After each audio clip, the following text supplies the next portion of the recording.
مساء الفل، مساء التفاؤل، مساء الأمل عليكم يا حبايبي. يا رب تكونوا كده بأتم صحة وفي أحسن حال. معانا فيديو النهاردة كده سهل وبسيط زي ما انتم شايفين كده. معايا فضلة خركم كده حوالي نص كيلو لحمة، هحطه على النار كده يستوي ونشوف مع بعض هنكمل باقي الطبخ ونعمل ايه. معايا هنا ربع كيلو فاصوليا بيضة، شلت منه البايظ ونقعته حوالي كده 4 ساعات. نقعته من حوالي الساعة 8 الصبح وبدأت أكله في الساعة 12 الظهر. هغسله وهنزل بيه في مية وهسيبه يغلي لحد ما الفاصوليا تستوي، ولا احط لها ملح ولا احط لها اي حاجة، هي المية والفاصوليا بس تستوي الفاصوليا وعلى ما تستوي الفاصوليا نكون احنا عملنا التسبيكة بتاعتها. ما تنسوش يا حبايبي اللايك والشير والاشتراك في القناة وتفعلوا زر الجرس عشان يوصل لكم كل جديد بننزله، وتخلوا الجرس للكل عشان كل الفيديوهات اللي ننزلها توصلكم، وضغطوا لايكات وشيروا الفيديوهات في كل مكان عشان عيلتي الكبيرة تكبر بيكم، وربنا يديمكم نعمة في حياتي ويبارك فيكم. محبة الناس دي فضل من ربنا والله، وكنز من يعني اللي ربنا بيحبه وبيحبب خلقه فيه، والحمد لله ربنا يديم علينا نعمه وفضله. هنا بعد ما اللحمة غلت طلعت منها الريمة بتاعتها واحط لها البهارات بتاعتها، بصل وطماطمايه وحبهان وفلفل اسود. اللحمة مش بحط لها الملح من اول يعني عشان ما تجرمسش منك. خليها اول ما تكون داخله على السوا كده نحط الملح. انا هنا ليه سلقت اللحمه الاول؟ عشان اللحمه دي بتاخد سوا. انا لو كنت حطيتها على كده يعني شوحتها مع البصل في الفاصوليا كانت مش هتستوي، لان اللحمه دي بتاخد سوا. انا يعني عملتها قبل كده فبتاخد سوا كتير. وزي ما قلت لكم اول ما الشوربه غلت اهي على كده وطيت يعني هديت عليها النار وسبتها مع نفسها على نار هاديه عشان اخد منها الشوربه طعمها حلو. الفاصوليا اهي زي ما انتم شايفين غلت وهي استوت. هصفيها ونعمل التسبيكه بتاعتها. التسبيكه بتاعتها معلقه سمنه وانزل فيها عليها بالبصل. الفاصوليا زمان لما كنا نعملها ببيت بابا يا بنات كانت امي تقول المية بتاعت سلق الفاصوليا دي نرميها في مكان بعيد او نرميها في الحمام يعني اعزكم الله، لانها كانت بتبقى ريحتها مش حلوة. لكن الايام دي خلاص ما بقتش ليها ريحة ولا طعم زي زمان. كل حاجة اتغيرت، كل حاجة اتغيرت وكل حاجة غليت وكل حاجة بقى طعمها اتغير عن أيام زمان. لمة الطبلية في بيت الأب مع وسط اخواتك ومع باباك ومامتك ليها طعم تاني. أي واحد هو في بيته مبسوط والحمد لله، بس لمة بيت الأب ليها طعم تاني. ربنا يبارك لنا يعني في أمهاتنا وأبهاتنا ويخليهم ويديهم الصحة وطولة العمر ويبارك لنا فيهم، ويرحم بقى اللي فقد باباه ومامته ويصبرهم.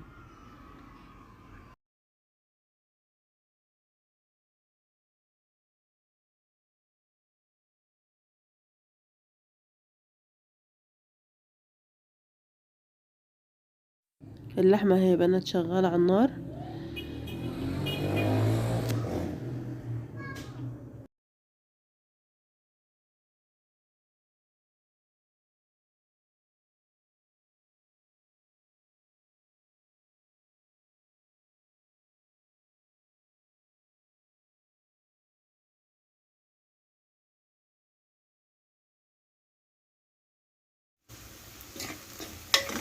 اول ما البصلة تبدأ تاخد لون زي ما انتم شايفين كده هنزل هجيب لحمة من الحلة اللي انا قلت لكم عليها ان انا هسلقها عشان هي بتاخد سوا، وهنزل فيها بالبصلة تتشوح شوية معاه وبعدين انزل عليها بالطماطم. انا عندي برضه طماطم متسبكة، يعني انا مش هضرب طماطم ولا في الخلاط ولا حاجة، انا عندي كانت طماطم متسبكة فهحطها عليها.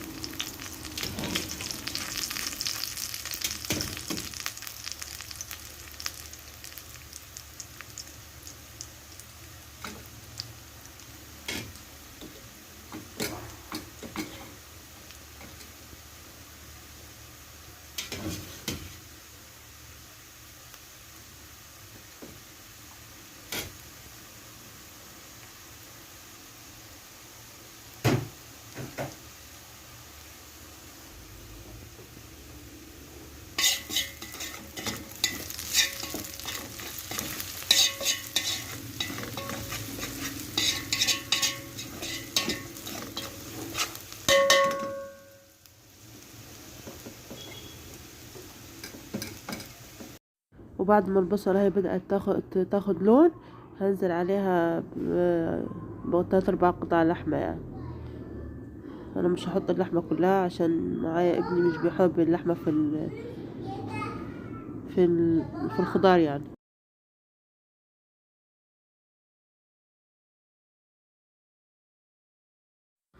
هفضل اقلب فيها تتشوح شوية، لونها يتغير شوية يعني. وبعدين هنزل عليها بالطماطم اللي قلت لكم ان انا مسبكاها عندي يعني، متسبكة من قبل كده. اما بقى لو انت ما عندكيش طماطم متسبكة، هتضربي عادي طماطم في الخلاط، وتنزلي بيها تتسبك، وبعدين تنزلي عليهم بالفاصوليا عادي. انا بما اني عندي طماطم متسبكة، هحطها على طول وبعديها الفاصوليا على طول، عشان انا مش هستناها تتسبك لان الطماطم عندي متسبكة زي ما قلت لكم.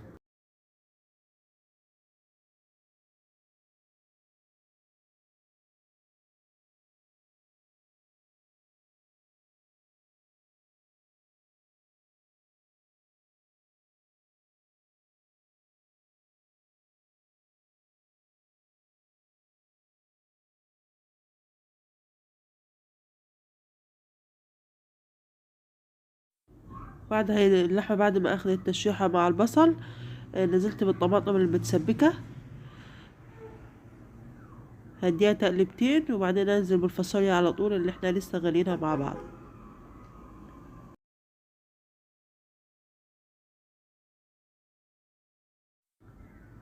وبعد ما حطيت الطماطم معايا هي بشرة جوز الطيب، بشرة يعني حتة صغيرة من جوز الطيب، صغيرة، بشرة صغيرة مش كتير يعني، مش هكتر انا. جوز الطيب مع الفاصوليا بتديلها طعم تاني، بتبقى روعة تحفة، جربوها.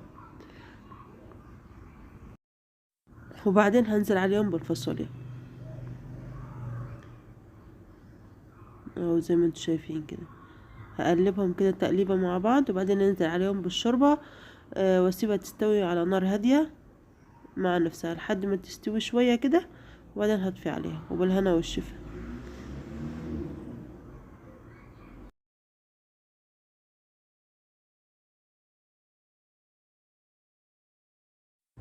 انا بزودها شوربة، في ناس بتزودها مية عادي، فكل واحد على حسب ما هو متعود او على حسب ذوقه، بس انا بزودها بالشوربة يعني. في ناس بتقولك لا، انا مش هزودها بالشوربة، هزودها بالمية، مش هيبقى كل الاكل طعم الشوربة. بقولك كل هي اذواق، الاكل ده اذواق، فكل واحد وذوقه، حابة تزوديها مية، حابة تزوديها شوربة، دي حاجة ترجع لك انتي. ونظبط بقى الملح بتاعها، ونسيبها تستوي على نار هادية.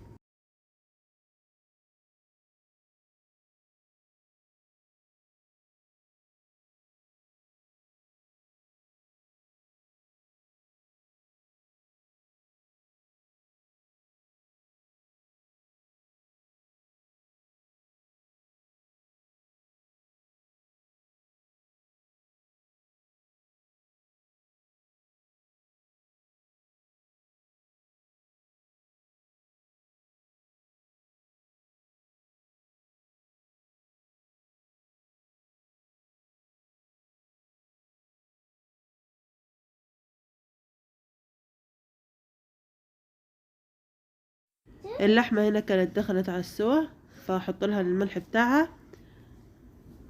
عشان ملحها يبقى مظبوط وتبقى.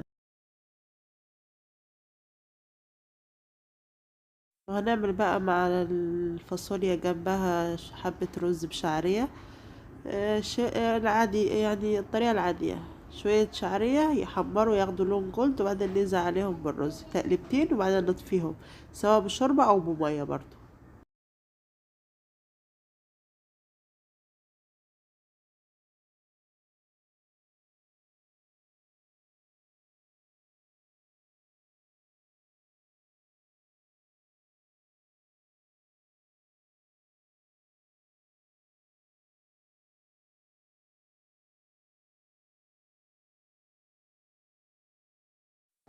مش لازم تبقى السفرة كل يوم لحمة ولا فراخ ولا سمك، أهم حاجة بس الرضا، يعني نرضى بالقليل ونرضى باللي ربنا كاتبه لنا، واي لقمة يعني تكفي الغرض.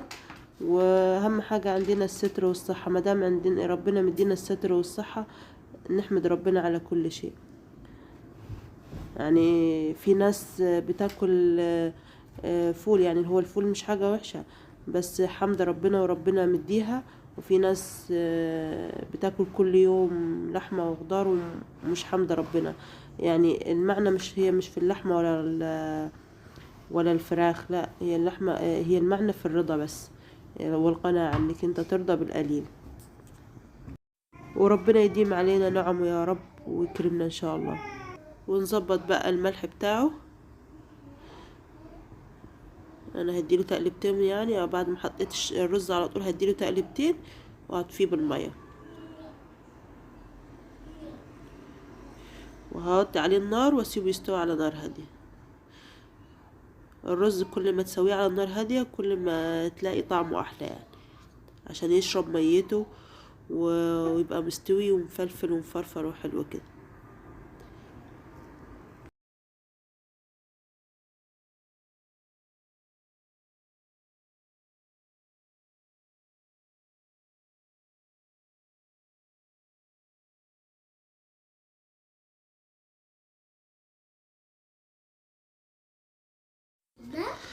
هنا هي الفاصوليا كانت لسه بس مستوتش، بس بقلبها بشوفها يعني.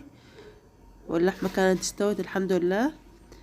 فانا كنت خلاص يعني كلها 5 دقايق وهطفي عليها.